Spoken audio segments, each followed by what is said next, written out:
Hey, top realized math industry, and we are gonna do and learn about an ionic bond. So, in chemistry, what is an ionic bond?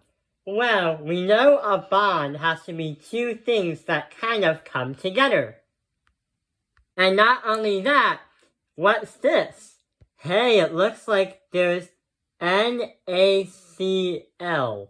Let's see what happens if we look at the periodic table. So on the periodic table of elements, looks like we have right here Na, and on the other side of it, we have Cl. So we have sodium and chlorine. So what that's gonna be right here is sodium chloride. That's sodium, that's chloride, chlorine, therefore it's sodium chloride. Also known as salt, the stuff that you put in your food for no apparent reason. So that is salt, but how can we explain what an ionic bond is? Well, if you notice that turns out there seems to be some kind of metal and also some kind of non-metal. If you look at the periodic table of elements, turns out that right here, and all this right here plus here is all the metals. This is an earth metal, or this is an alkali earth metal. These are transition metals, and here, behind it, and in front of this line, they're metalloids. So, an ionic bond has to do something when you have a metal and a non-metal come together.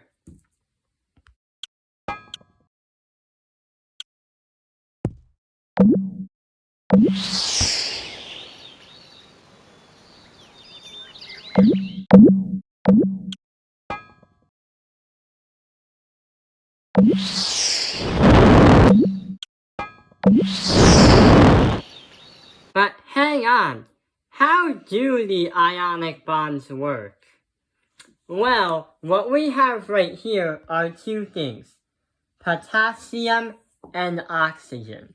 What we have to do is find out what the formula is, but the problem is we have to look at their charges. Therefore, if we take a look at the periodic table of elements, each element is going to have a charge. And what we have over here is we have potassium right here, which is a charge +1. And oxygen right here, a charge -1. So what we have to do is change it around. So potassium has a charge of +1. Oxygen has a charge of -2. So what happens is, if we have these and we have an ionic bond, we have to crisscross the two. So now potassium has 2, and now oxygen has 1. Potassium has 2 atoms, oxygen has 1 atom. We could also write it like this. So that is going to be how ionic bonds work. But sometimes ionic bonds can get a little bit strange. When we searched up the charges for potassium and oxygen, sometimes there are elements that don't have a stable charge. Sometimes they have charges that may vary and also are very hard to figure out just with pen and pencil. Or pen and paper, I mean. So, here, the earth metals and the alkali earth metals have charges. The metalloids also have charges. However, the problem is, from this line here to that line right there, right over here, they're called transition metals. And these transition metals are kind of like the imposter of Among Us. Why? Because sometimes they don't have the same charges. Like for example, copper, the 29th element of the periodic table.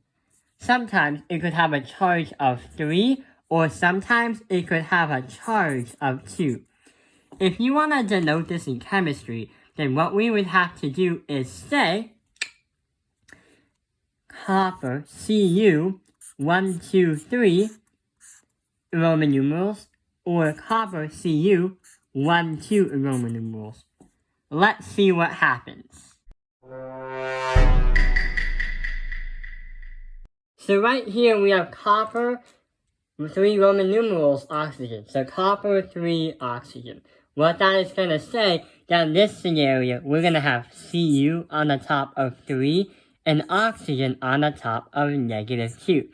Metals will always have a positive charge, meaning they would give the electrons over to the non-metals. So what we have to do is switch them around, crisscross applesauce. Therefore, we are going to say copper will now have 2 and oxygen will now have 3. And that is how we understand ionic bonds.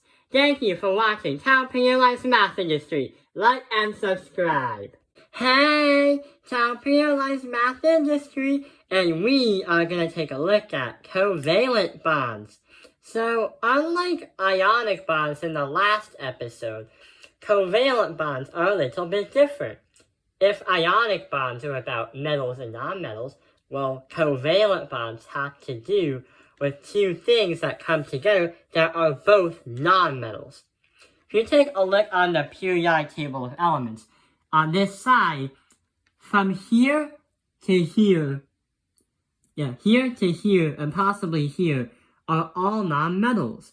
Like boron's a nonmetal, carbon's a nonmetal, nitrogen's a nonmetal, mercury is a metal, but it's a different state. Argon's a nonmetal. Helium is definitely a nonmetal. So let's do an example. The most common examples that you would see would be CO2, or carbon dioxide. We're going to learn why we call them carbon dioxide. And the other thing is, another common is the ones you drink, H2O. Right there, hydrogen, what?